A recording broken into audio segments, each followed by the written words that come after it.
Good evening. আমি ডিম কষা বানাচ্ছি। তো তেলের মধ্যে এখন একটু লবণ আর হলুদ দিয়ে দিয়েছি। আলু আর ডিম সিদ্ধ করে নিয়েছি, আর সিদ্ধ করা আলু এখন ভাজবো। লবণ আর হলুদের মধ্যে সিদ্ধ করা আলু দিয়ে দেব।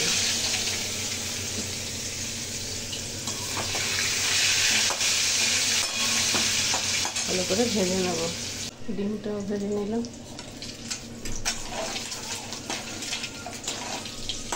আলু ভাজা হয়ে গেছে, ডিমটাও ভেজে নেব।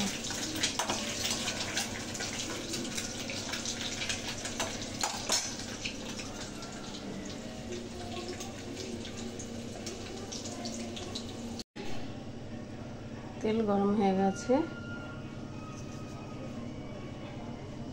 জিরা দিয়ে দিলাম।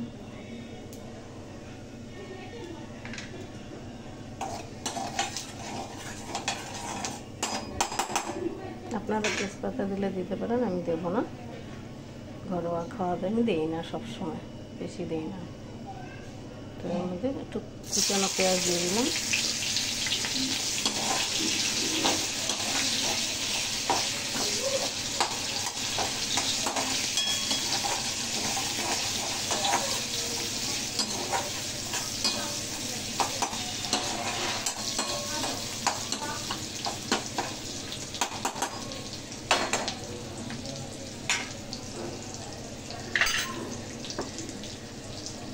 এর মধ্যে আছে কাঁচা লঙ্কা আর পেঁয়াজ, আদা। ঠিক আছে, এটা মিক্সারে করে নিয়েছি, আর এটা দিয়ে দিচ্ছি।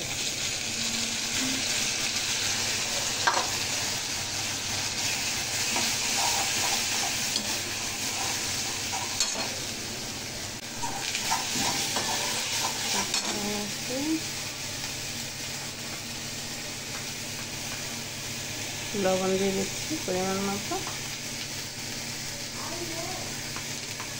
লঙ্কার গুঁড়ো একদম সামান্য, কেন কাঁচা লঙ্কা দিয়েছি অনেকটা, একদম সামান্য দিলাম।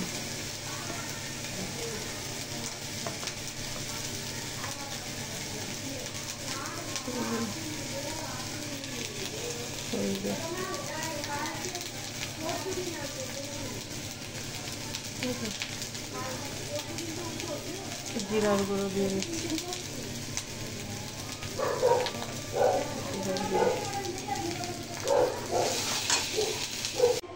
ডিমটা হয়ে গেছে। এতটুকু ঝোল চাই, আমার ছেলে ঝোল খায় একটু। ঠিক আছে, তো এখন রাখছি তাহলে বন্ধুরা। ঠিক আছে, যদি ভালো লাগে আমার ব্লগ, তাহলে আপনারা লাইক করুন, শেয়ার করুন। ভালো থাকবেন, শরীর সুস্থ থাকবেন, সবাই পুজো আনন্দ করবেন। ফের আমি একটা নতুন কোনো ব্লগ নিয়ে হাজির হবো। টাটা, বাই বাই, রাখছি।